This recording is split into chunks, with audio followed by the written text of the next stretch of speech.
Well, good evening, good afternoon, everybody. And if you're in here in this part of the world, Asia, good morning. So let me, oh, okay. Thanks so much for joining us today. So I'm Dr. Hussein Rizal, joining from the Education University of Hong Kong. So I'm the current chair and the chair of bilingual multilingual education intersection of TESOL International. Before we begin, I just want to share a quick note of the context. Today's session is actually the final webinar in this series during my term as a chair. So it's especially meaningful to the closing this chapter, with a conversation that centers multilingual realities, um, teaching and reflection during our this times of crisis. Right, so I'm really grateful to all of you who join us across the series. So a few quick housekeeping notes before we get started. This session will run for an hour. The final 15 minutes will be reserved for you guys, our audience, for audience interaction. So I strongly encourage you to post your questions, comments, or reflections in the chat box at any point during the session. Okay, so I'll be monitoring the chat box as we go, and I'll bring those questions into discussion later on. So yeah, well, and now it's my pleasure to introduce today's speaker. Um, our presenter, we are very honored to have you today. So Dr. Marianne Rachel Perfecto with us. So Dr. Perfecto is an associate professor in Department of English at Ateneo de Manila University. She has also served as the department chair and executive director of the Ateneo Center for English Language Teaching. So she holds a Doctor of Arts in Language and Literature from the DeSalle University and has completed additional training at Lancaster University. So her areas of specialization include English language teaching, teacher cognition, multilingual education, critical literacy, and translanguaging. As a teacher educator, she has worked with both basic and higher education teachers, PK-12, particularly in materials and curriculum development, as well as language and literature teaching. So her research has been published in leading journals and international edited volumes, including Asian Englishes, the International Journal of Multilingualism, and Springer publications on ELT in Southeast Asia. So most recently, she contributed a chapter to the 2025 Bradley Handbook of English Language Education in the Philippines. So today she'll be sharing insights drawn from teaching during times of crisis and what these experiences can teach us about contextualization in English language teaching. So without further ado, Marianne, the floor is yours. Thank you. Thank you, Hussein. Good morning, everyone. Just let me share my screen first.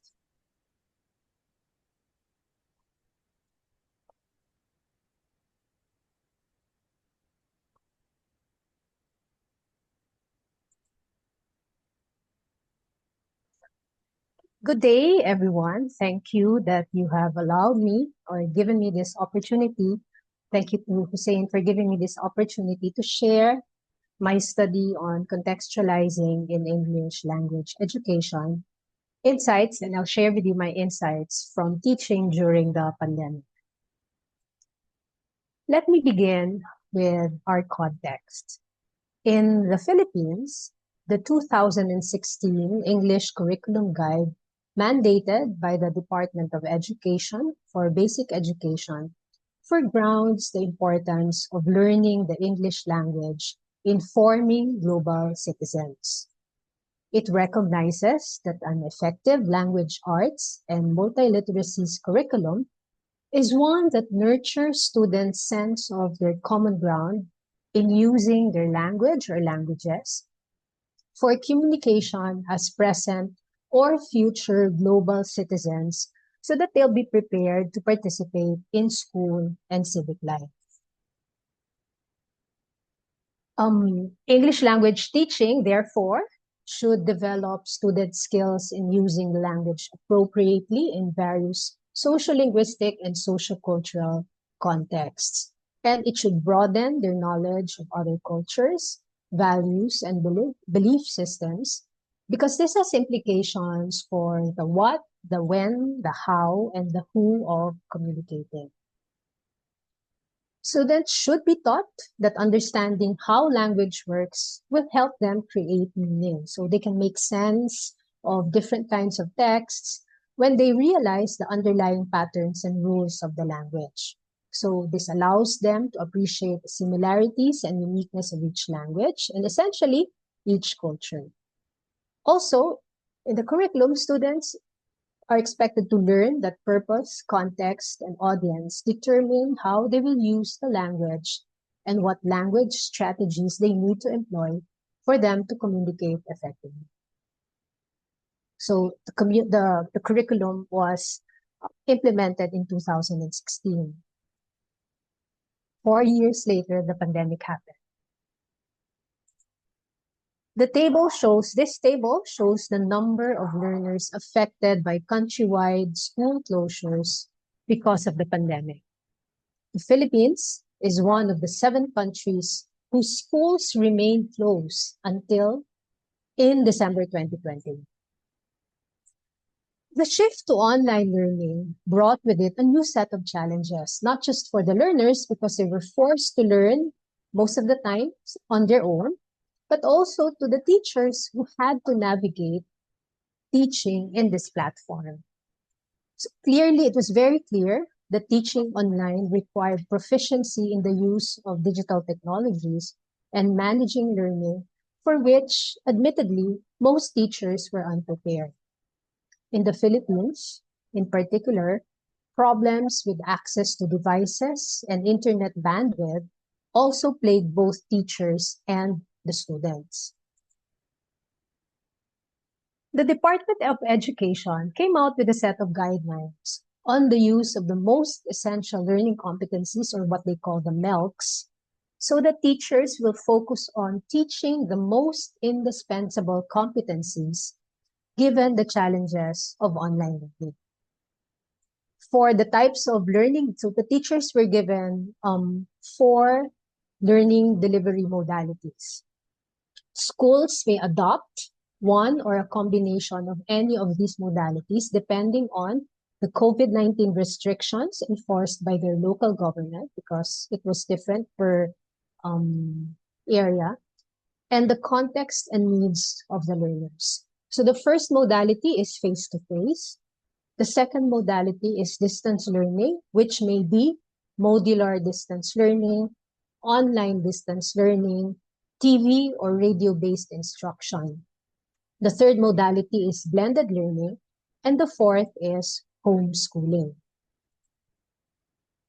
One of the most important reminders in the guidelines is for the field implementers and private schools to contextualize the most essential learning competencies in order to accommodate the varying contexts of learners, teachers, learning environments, and support structures by giving meaningful activities and scenarios relatable to them and within the context of the student's own environment. However, most of the teachers in the public schools used modular distance learning. And in the modular distance learning, the students get their modules every week. They answer the modules on their own. They return the modules to the teachers, and then the teachers check the modules. Also, most of the time, the modules used were designed by teachers from a different division or a different region. So the modules were geared towards a general student audience. In this presentation, I will describe what teachers did to contextualize English language teaching at the time of the COVID-19 pandemic. In this presentation, I will discuss Kanagaraja's Critical Pedagogy. I will describe the results of the study that I conducted. I will share some of the results. And I will conclude by saying that the contextualizing done by the teachers was actually an attempt to challenge the traditional notions of English language teaching in the country. So what is critical pedagogy? Critical pedagogy is premised on the idea that education can make the world a better place. So its aim is for world peace. So it's therefore aligned with the goals of the DepEd curriculum. But how does CP do that? How does critical pedagogy do that? Through techniques that allow students to interrogate social, cultural, and political realities that unearth power relations and those that privilege and silence voices so that they're able to read the world and gain new ways of knowing, seeing, and being in the world. Lessons that apply critical pedagogy include transformative projects that prompt students to initiate social action and change. The core of critical pedagogy is the need to be attentive and responsive to the context of the learner and the context of learning. Contextualizing considers students' personal and cultural circumstances which they bring to the classroom. It also recognizes the meso or the institutional level factors like policies and practices in the school and community, as well as the macro level factors like socioeconomic and political realities that all come into play and influence what happens, what, how, and why knowledge is taught. According to Kanagaraja, learning is personal, situated, and cultural. Learning is personal because the learner's background shapes how they learn. And at the same time, what they learn in the classroom shapes what they think and who they become eventually. Learning is situated because it does not happen in a vacuum. Learning always takes place in a specific time and place, and it's influenced by the context in which it occurs. So whatever knowledge that's learned is a product really of a particular social practice and material context. And finally, learning is cultural because the ways of learning and thinking vary according to the social and cultural practices of particular communities. So there are widely accepted methods for teaching, but they reflect the ways of the dominant communities and may cause potential problems for learners who have been trained differently. Kanagaraja also said that knowledge is ideological, political, and negotiated.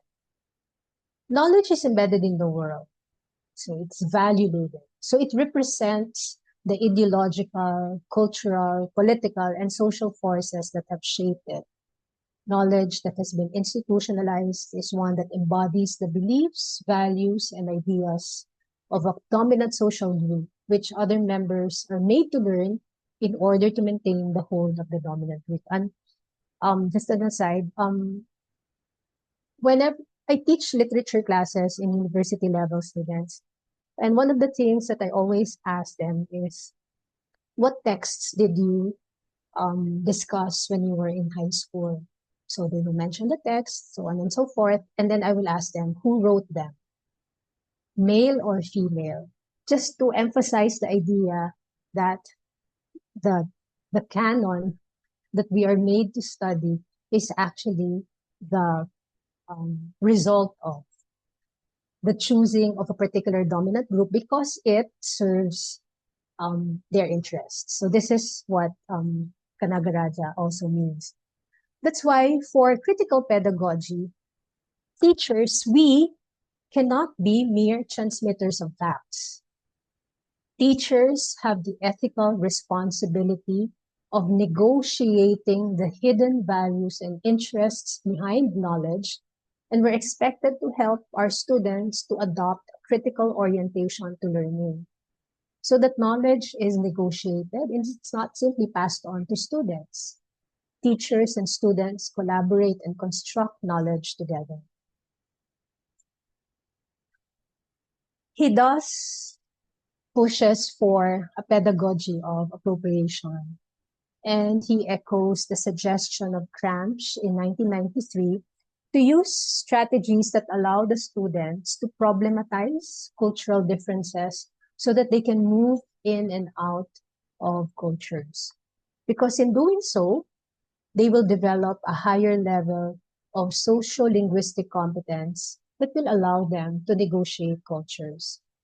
Also, the student's cultural capital has to be valued, and teachers can do this by providing a space for the languages and discourses that students bring with them inside the classroom.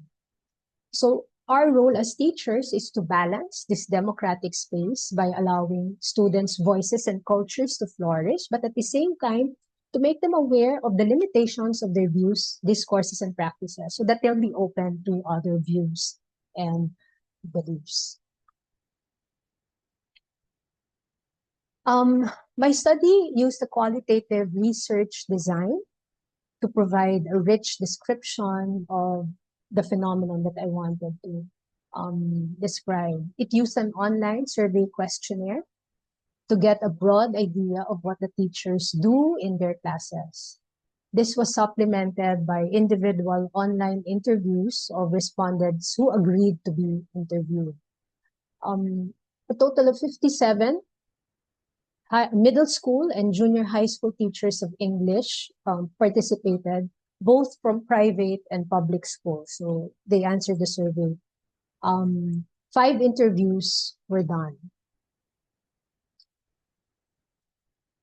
Let me share with you the results. So results show that 55 out of the 57 respondents said that they teach their students to learn, think, and act in a more independent way. 44 teachers claim that their students could work on topics of their choice in the speaking, writing, and reading activities that they give. 55 or 96.5% said that they encourage their students to learn more about lessons discussed in class through other means. The strategies that the teachers said they used to develop independent learning included graphic organizers, research-based activities, and open-ended questions and tasks that entailed students to apply what they learned in class and to give their opinions or views, like debates. And I share with you here something that one of the respondents said. We did an online Asian parliamentary debate as a culmination task for our argumentation lesson.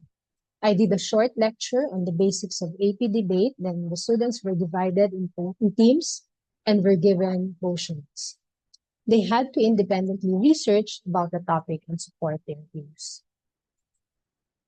One of the interviewees, Carol, said that in the tasks that she asked her students to do, they had the freedom to choose a topic that they thought needed to be addressed based on what they observed in the environment. So, for example, spread of fake news in social media, the use on social media platforms, for example, Facebook or Messenger as learning spaces. And then Carol also included controversial national issues like at that time, the reclamation of Manila Bay when they put dolomite on Manila Bay, and also alleged corruption among Philippine health officials and the response of the Philippine government to the COVID pandemic. So the teachers made learning personal by teaching them independent thinking and learning. Such strategies show that for these teachers, independent learning is personal because students were given opportunities to negotiate what they learned within their personal context. So they work on issues in their communities or topics related to their tracks, which allow them to make connections between content knowledge and their own lives, or more simply, to apply knowledge to their own contexts. Of the 57, moving on, of the 57 respondents, 53 said that they considered their students' characteristics and interests when they're deciding on the strategies that they will use in class. 52 respondents said that they use materials within the student's context and interest, while 3 answered neutral and 2 disagreed. So the teachers show that learning is situated and cultural by contextualizing their lessons through the content and the methods that they use. Some survey respondents shared that they contextualized using pictures or videos that they know their students were interested in, and music that they like, news items that have been trending, and they also made sure that they use the context of the students as part of their lesson. So, for example, if they need the students to describe something, they would ask their students to describe the famous tourist spot in their town. For the topic and theme of texts used in class, it would have to be something familiar to the students. So they also use gamification activities like Mobile Legends, which I don't know. I know it's a game, but um, the tasks were also modified so that these are based on students' own contexts and realities. So one interviewee, Marielle, shared that she would often have brainstorming sessions with her students based on their strand. Are they in the humanities, social sciences, management? Because she wanted to identify where the interests of her students really lie, and said that she does not want to dictate to them. Those were her examples. So she gave us an example. One group who chose to work on the topic of hydroponics because it's a result of their pandemic experience of becoming plantitas. So plantitas is a word coined during the pandemic. It combines plant and titas or aunties.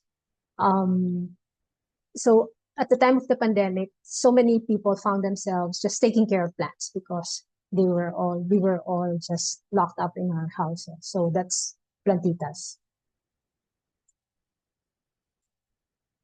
They also showed learning as situated and cultural by localizing the type of texts used and the language used in the classroom. So one interviewee, Jerry, shared that in assigning texts for the literary analysis paper that their students worked on, he and his colleague localized by using only texts written by Filipinos, so that the social and political issues underlying the texts would be familiar to the students.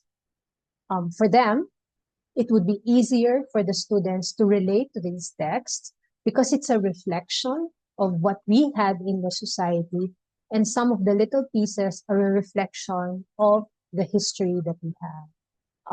And it's important for them that the students have a better understanding of the kind of life that we are currently experiencing now. And they can only do that by looking at Filipino texts. And one of the ways of doing that is by looking at what's written in these Filipino texts. Because for them, according to them, if the students worked on a foreign text, they would still have to do more research in order to understand the context of the story. Carol shared that she contextualized by allowing her students to use their mother tongue in answering the self-learning modules.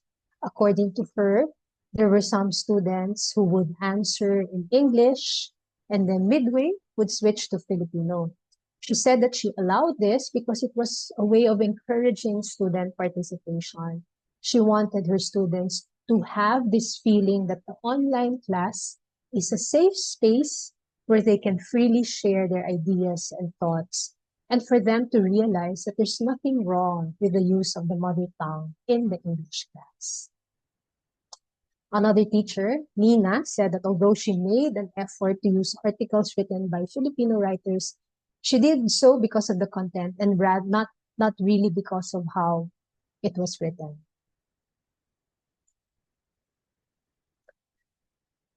Majority of the respondents, 94.7%, agreed and strongly agreed that they were not the only source of knowledge in the English classroom.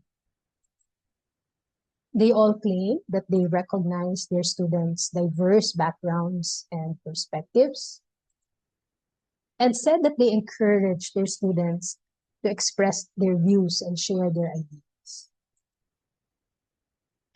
55 respondents said that they talked about the ideological nature of education, or how society shapes the way people think and behave, and how some cultures and beliefs are valued more than others.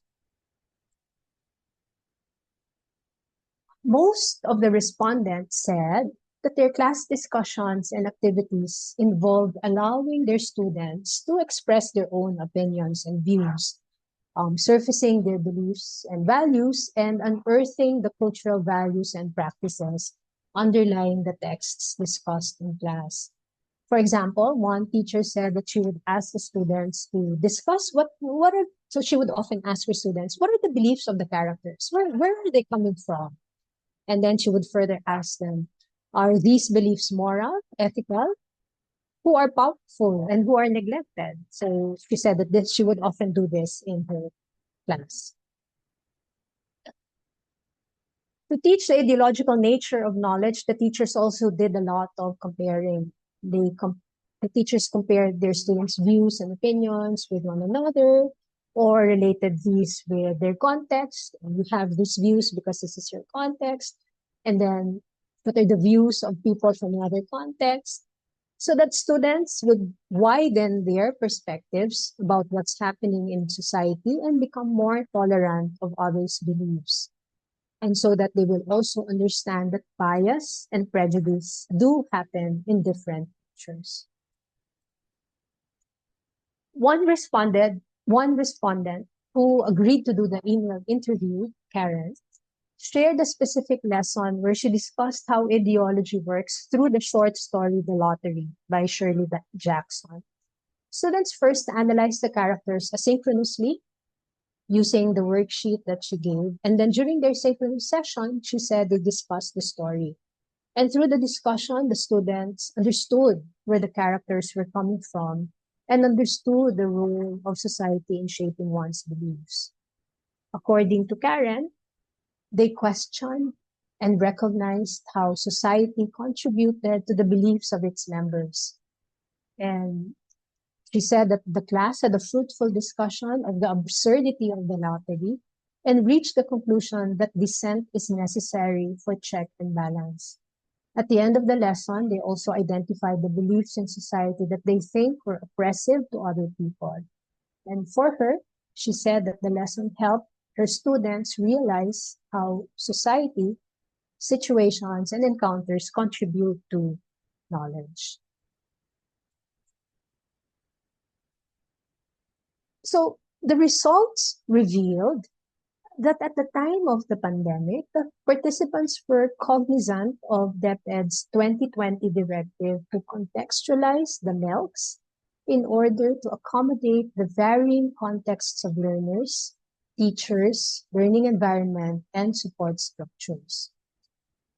When we think about it, this seemed like a tall order for basic education teachers in the Philippines who, like their students, face difficulties in navigating not only the online platform, but also struggle to surmount the limitations brought by the other learning modalities available.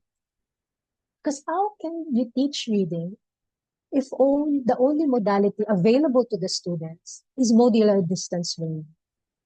In the modules, they do it on their own, and sometimes they're helped by the parents. Good for them if the parents can help them. But what about the students whose parents can't help them with their modules? How can one assess oral communication if there are no face-to-face classes?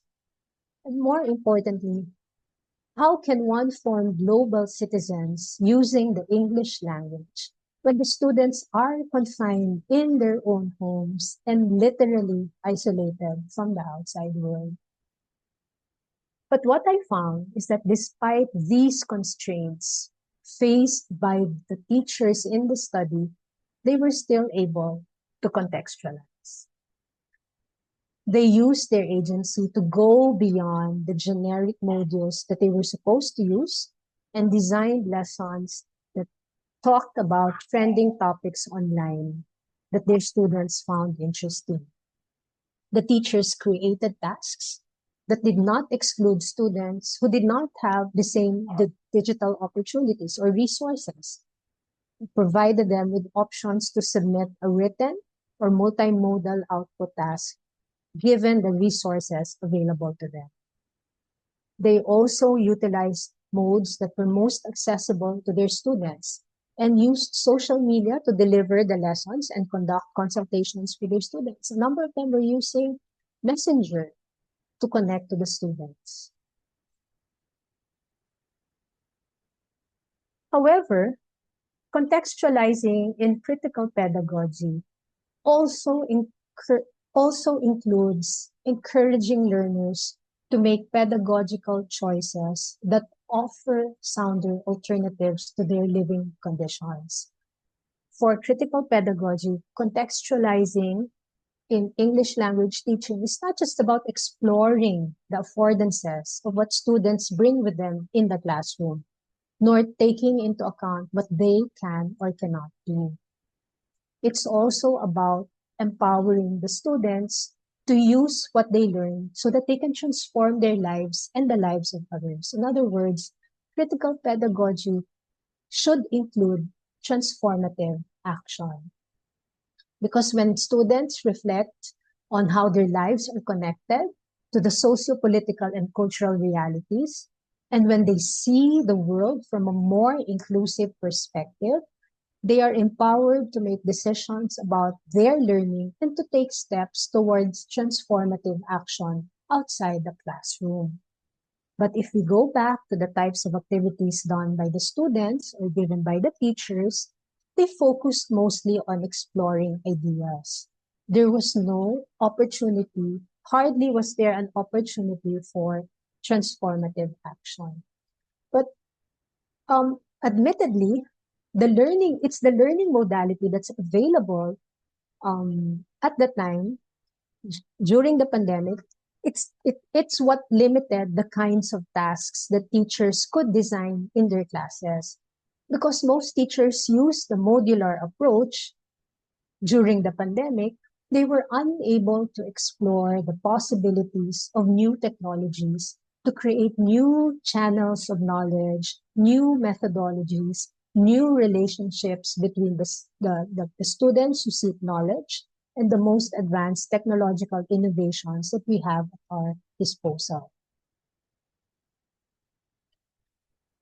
Contextualizing in ELT should also create productive spaces of engagement to deal with a variety of issues related to language and differences. So that should also be part of contextualizing.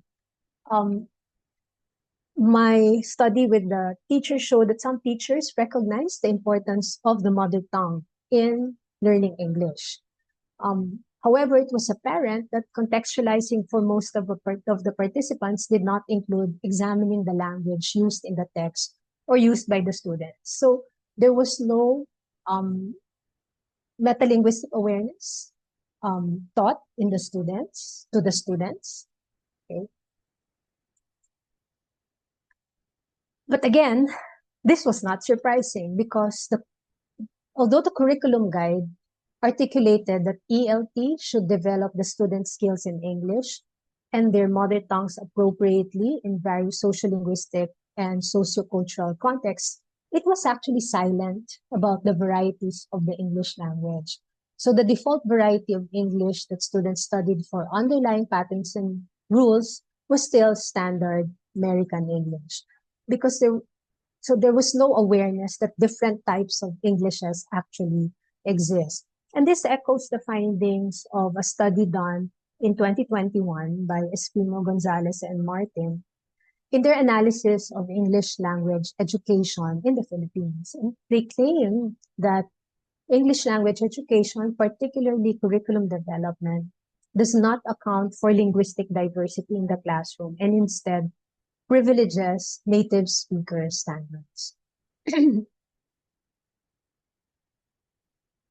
Despite such shortcomings and how the pandemic revealed some gaps between what the curriculum wants to achieve and what the teachers are able to do in the classroom, it nevertheless empowered the teachers to explore possible ways to transform the world of the students so that they become global citizens that will initiate social action and change. So there were attempts, and I want to recognize those attempts. What was apparent was that by contextualizing, the teachers attempted also to challenge traditional notions of English language teaching and learning in the Philippines. They taught with and for social justice. When the teachers adopted alternative modes of delivery, like social media applications, they used multimodal texts that students had access to. They showed that the modules, last there means learning activity sheets, they're not set in stone, and that knowledge may be negotiated. The teachers are not the only source of knowledge, and even the students can bring something into the classroom. So the pandemic that confined the teachers and students inside their homes allow the teachers to let go of their control in the classroom.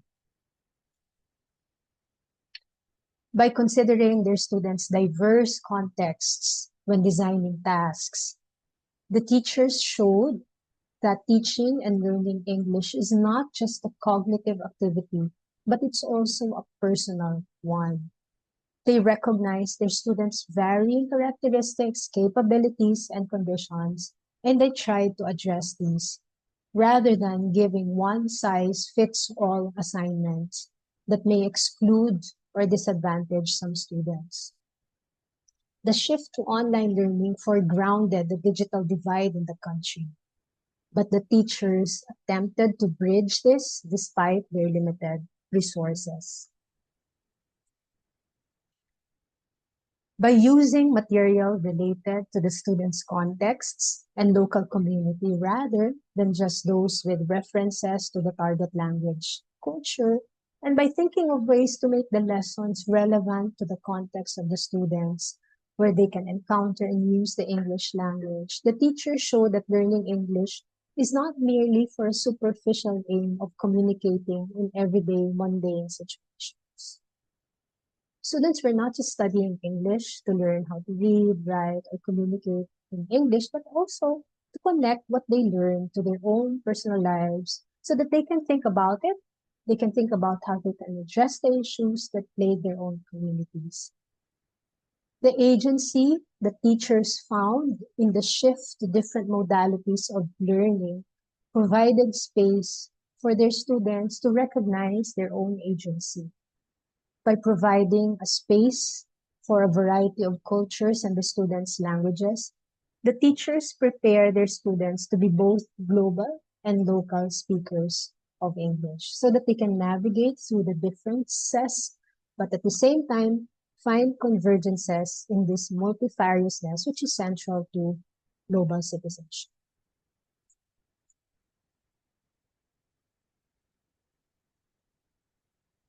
Many crisis situations like the COVID-19 pandemic are expected to happen in the future. If teachers are cognizant that English language teaching is not just about teaching students literacy skills, but is ultimately about teaching students literacy skills that they can use in transforming this world into a better place, then they will not resort to teaching in the most convenient way in times of crisis by using materials that everyone employs, strategies that a number have adopted, or modes that are simply popular. Instead, they will have the agency to negotiate the obstacles that they face and realize the need to contextualize and localize in the teaching of English. Critical learning does not have to be compromised when a pandemic happens or a disaster strikes, but instead, it should thrive in it. English language education grounded on critical pedagogy recognizes that it is in conditions like these that the student's context becomes more real, yet often overlooked. So we need for a more personalized, context-specific, and culture-specific approach to teaching. Thank you very much. All right. Hey, perfect timing, Marianne. Okay, I can see that there are some questions in the chat box. So, but thank you. Thanks for that insightful and thought-provoking presentation. So, we have now about 15, I guess 18 minutes for questions and discussion. So I've been following the chat box, and there's one question I can see coming in. And just a reminder to everyone, please feel free to continue sharing your questions or comments in the chat box. I'll try to cluster related questions together so we can, we can make the most out of remaining time. And also, you can unmute yourself and ask your questions directly to our presenter. There's a question here. Should I address it? Yes, I will read it for you. You noted that transformative action was limited by modality. In your view, what might be a small but feasible form of transformative action within modular or low-tech ELT context, which was a question from Betul Abul Kadir. Thanks for that question. I was thinking about that. Transformative action may be in the form of like starting a campaign, right? For those who have access to, and this can be done through social media. For those who have access to social media, then maybe um, the project could be some kind of campaign that will be posted on social media. But what about for those who have no social media? Then maybe they can just submit their conceptualization of it. They draw how will it look like? If you will post this on Facebook, how will your campaign look like? But that's the final output. But before that, they have to like provide the rationale, the title of the content, the campaign, and so on and so on. So those may be written. So if the students have no access to technology, then that's something that they can do um, on paper. Um, how will you conceptualize it? What what's the title of the campaign? What images will you use, and so on and so forth. And maybe you can represent it by a simple diagram. And then for those who are able to execute it, then maybe they can post it on Facebook, and then um, um, that's what they share the link to the teacher. So I think that's one way of um, helping them do transformative action, even with um, this modular approach. I hope that's okay.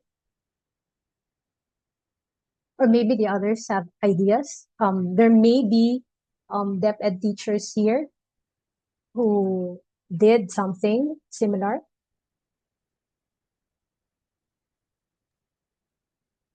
Okay.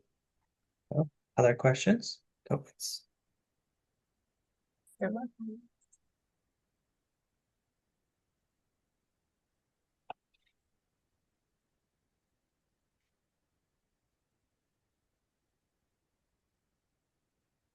We still have time, everybody. So please share your questions or comments.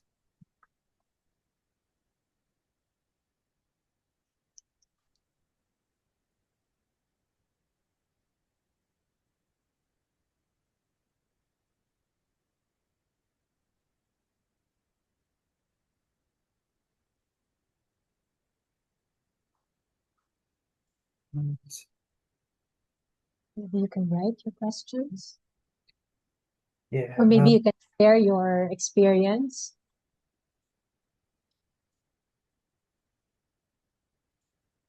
yeah, I'm pretty sure they like attending teachers, like if they're teaching now, right? This they might have similar experiences, and this might also be a reflection opportunity for them. They might be thinking about the things that you share with them.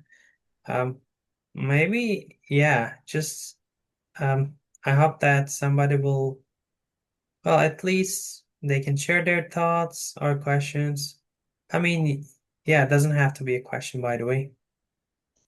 Yeah, this is the right time to chat and exchange ideas. So feel free to unmute yourself or put it in the chat box.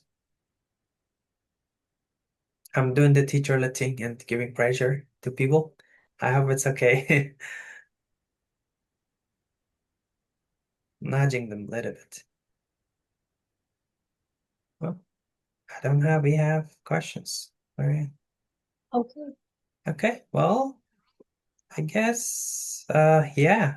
Thank you so much, Mary, for such a generous and engaging discussion. And I learned a lot from that presentation. And thank you to everyone, of course, in the audience for your big tool, I guess. It was a thoughtful question and active participation. Um, as I mentioned at the beginning, this session marks the final webinar in this series. During my term as the chair of BMEIS, it has been a privilege to serve in this role, I have to say, and to be part of that conversations with all of you. So that said, this is definitely not the end of the BMEIS webinars, right? So you'll be seeing new events or initiatives to be posted by the new BMEIS teams after the spring semester. So they will probably start in summer or early fall this year. So please stay connected. We encourage you to follow our social media channels and TESOL communications for updates on what's coming next. So on behalf of VMAs and TESOL International, thank you again for being with us today. So please take care, and I wish you all a wonderful rest of your day, evening, wherever you are. Stay safe. Take care, Thank you. everybody.